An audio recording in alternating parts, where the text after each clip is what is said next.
Você abre a carteira, pega uma nota, olha para ela e lê. Esta nota é curso legal para todas as dívidas públicas e privadas. Você confia nisso, confia que esse pedaço de papel tem valor, que amanhã ainda poderá comprar pão, café, gasolina. Mas de onde vem essa confiança? Do governo, do Banco Central, da promessa impressa naquele papel. Mas e se eu te dissesse que houve um momento na história em que o governo americano não apenas quebrou essa promessa, mas confiscou ativamente a riqueza real de seus cidadãos em troca de promessas de papel? Um momento em que possuir ouro se tornou crime federal, quando o governo bateu nas portas e ordenou que você entregasse sua riqueza sob ameaça de prisão. E chamou isso de política econômica. Não foi em uma ditadura distante. Foi nos Estados Unidos, em 1933. E foi o maior roubo legalizado de riqueza privada na história americana. Não através de invasão, através de decreto executivo, não através de guerra, através de manipulação monetária. E as consequências dessa decisão ainda moldam o dinheiro que você carrega hoje. No ano de 1929, o mundo desaba. A Bolsa de Valores de Nova York entra em colapso. Fortunas evaporam da noite para o dia. Bancos começam a falir em cascata. E rapidamente, a Grande Depressão se instala.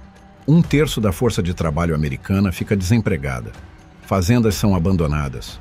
Filas de pão se estendem por quarteirões. E as pessoas, desesperadas, fazem o que sempre fizeram em tempos de crise. Correm para os bancos, para retirar suas economias, para converter papel em algo tangível, em ouro. Porque naquele tempo, o dólar americano ainda estava oficialmente atrelado ao ouro. Cada dólar era uma promessa conversível. Você podia levar suas notas ao banco e exigir ouro físico em troca. E quando o pânico se instalou, milhões fizeram exatamente isso. Os bancos, que operavam sob reservas fracionárias, não tinham ouro suficiente para todos. Então começaram a negar conversões. E quando negaram, a confiança desapareceu. E quando a confiança desapareceu, mais pessoas correram para os bancos. É um ciclo de morte. E em 1933, o sistema bancário americano estava à beira do colapso total. Em março de 1933, Franklin Delano Roosevelt assume a presidência. E ele enfrenta uma escolha: permitir que o sistema bancário colapse completamente, ou intervir de forma radical. Roosevelt escolhe intervir. E sua primeira ação é declarar um feriado bancário nacional. Todos os bancos fecham. Por 4 dias, ninguém pode acessar suas contas. Ninguém pode sacar dinheiro. Ninguém pode converter dólares em ouro. É paralisia financeira forçada. E durante esses 4 dias, Roosevelt e seus assessores elaboram um plano. Um plano que mudaria fundamentalmente a natureza do dinheiro americano. Em 6 de abril de 1933, Roosevelt assina a Ordem Executiva 602. E essa ordem faz algo sem precedentes. Ela torna ilegal para cidadãos americanos possuir ouro monetário. Moedas de ouro, barras de ouro, certificados de ouro. Tudo. A ordem exige que todos os cidadãos entreguem seu ouro ao governo até 1º de maio. Em troca, receberiam $20,67 por onça. Não era negociável. Não era opcional. Era confisco sob ameaça de lei federal. Quem não cumprisse enfrentaria multa de até $10 mil ou até 10 anos de prisão. Ou ambos. Aqui está a mecânica do roubo. No momento em que Roosevelt confiscou o ouro, ele pagou aos cidadãos $20,67 por onça. Esse era o preço oficial fixado pelo padrão ouro. Mas assim que o governo recolheu o ouro, Roosevelt fez algo extraordinário. Ele desvalorizou o dólar. Em janeiro de 1934, através do Gold Reserve Act, o preço oficial do ouro foi reajustado para $35 por onça, um aumento de quase 70%. Então vamos ser claros sobre o que aconteceu. O governo forçou cidadãos a vender ouro por $20,67. E meses depois, declarou que aquele mesmo ouro valia $35. A diferença? Lucro direto para o Tesouro Americano. Riqueza transferida de cidadãos privados para cofres públicos, não através de impostos, através de desvalorização monetária. E os cidadãos que haviam entregado seu ouro não receberam compensação. Receberam papel. Papel que agora valia menos. Porque desvalorizar o dólar significa que cada dólar compra menos. É inflação instantânea. E aqueles que confiaram no governo, que entregaram seu ouro conforme ordenado, foram os mais prejudicados. Mas por que Roosevelt fez isso? A justificativa oficial era clara. A acumulação de ouro estava paralisando a economia. Pessoas estavam guardando ouro em vez de gastá-lo. Bancos não podiam emprestar porque não tinham reservas. E a única maneira de reiniciar o sistema era forçar o ouro de volta à circulação controlada. Ou melhor, forçá-lo para as mãos do governo. Porque uma vez que o governo controlasse todo o ouro, poderia manipular a oferta monetária livremente. Poderia imprimir dólares sem a restrição do padrão ouro. Poderia estimular a economia através de expansão monetária. E foi exatamente isso que fez. O confisco de ouro permitiu que o governo financiasse o New Deal. Permitiu gastos massivos em infraestrutura, programas sociais, obras públicas. E funcionou em certo sentido. A economia começou a se recuperar. O desemprego caiu. Mas a um custo. O custo foi a conversibilidade. A confiança de que dinheiro representava algo real foi quebrada. Antes de 1933, um dólar era uma reivindicação sobre ouro. Após 1933, um dólar era uma promessa do governo. E promessas podem ser quebradas. E aqui está onde a história fica ainda mais sombria. O confisco não foi uniforme. Cidadãos comuns foram forçados a entregar ouro. Mas havia exceções. Joalheiros podiam manter ouro para uso industrial. Dentistas podiam manter ouro para fins profissionais. Colecionadores podiam manter moedas raras. E, mais importante, bancos estrangeiros e governos estrangeiros não foram afetados. Eles ainda podiam converter dólares em ouro. Então a classe rica, com acesso a advogados e estruturas offshore, encontrou maneiras de proteger suas reservas. Moveram ouro para fora do país. Declararam como propriedade industrial. Classificaram como coleções numismáticas. Enquanto o cidadão médio sem recursos legais simplesmente obedeceu. E entregou sua riqueza. É sempre assim. Leis são escritas com brechas.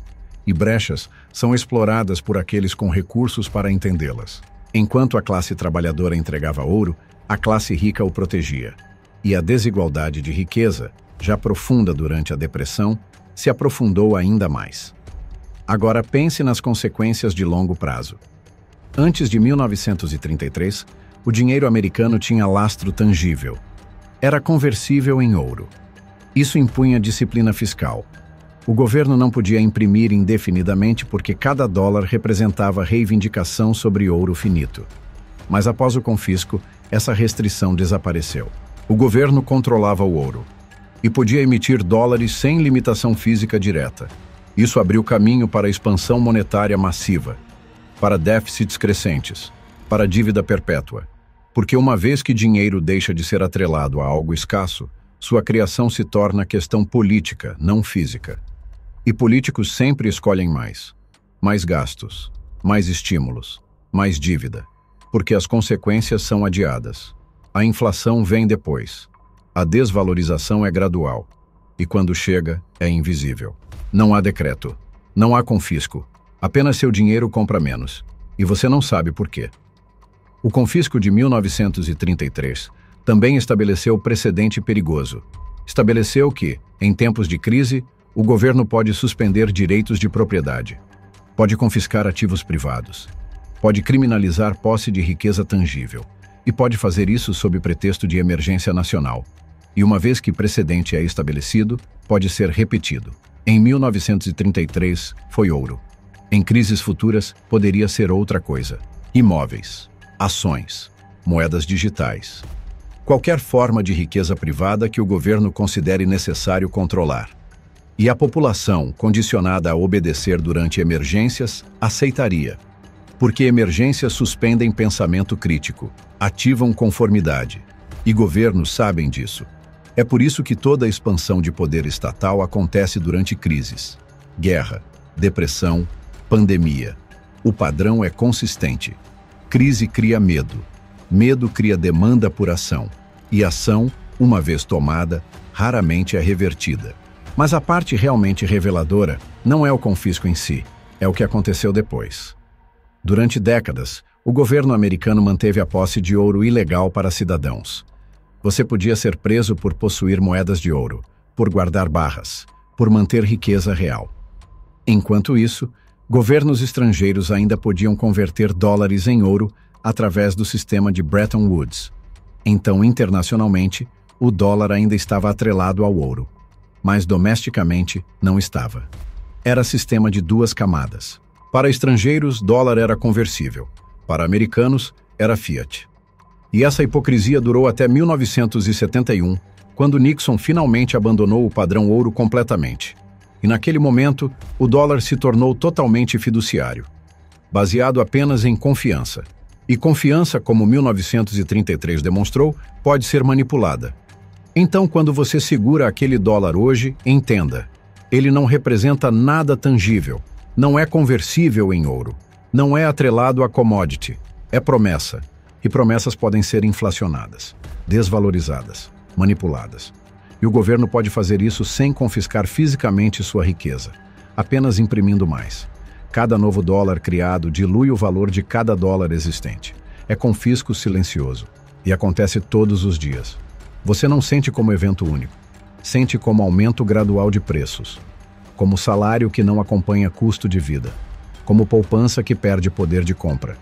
É o mesmo mecanismo de 1933, apenas mais sofisticado, mais invisível, e por isso mais eficaz. E aqui está a parte que deveria te manter acordado à noite. O confisco de 1933 não foi aberração, foi modelo, foi teste, e funcionou. O governo tomou riqueza privada, desvalorizou moeda, expandiu oferta monetária e financiou gastos massivos. E a população aceitou, porque foi apresentado como necessário, como patriótico, como única solução. E desde então, o mesmo padrão se repetiu em variações. Cada crise traz nova expansão de controle estatal sobre dinheiro.